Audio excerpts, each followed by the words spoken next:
Check this thing out. This is Matt with the Dallas Shutter Company.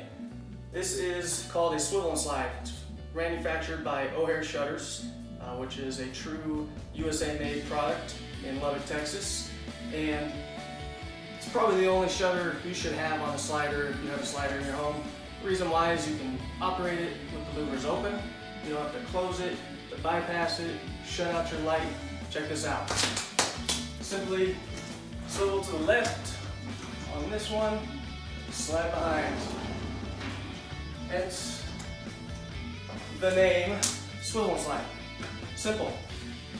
In and out of your door, still have your light, looks beautiful, clean, precise all the way across. Close it, really easy. Don't be a gorilla. It's in the middle, start to swivel closed, and finish. Boom. Comes into the room only about 3 inches, not big and boxy, nice and clean. Closes end to end, so you don't have a huge, heavy monstrosity of a shutter that has bypasses that louvers hit all the time and kids are banging.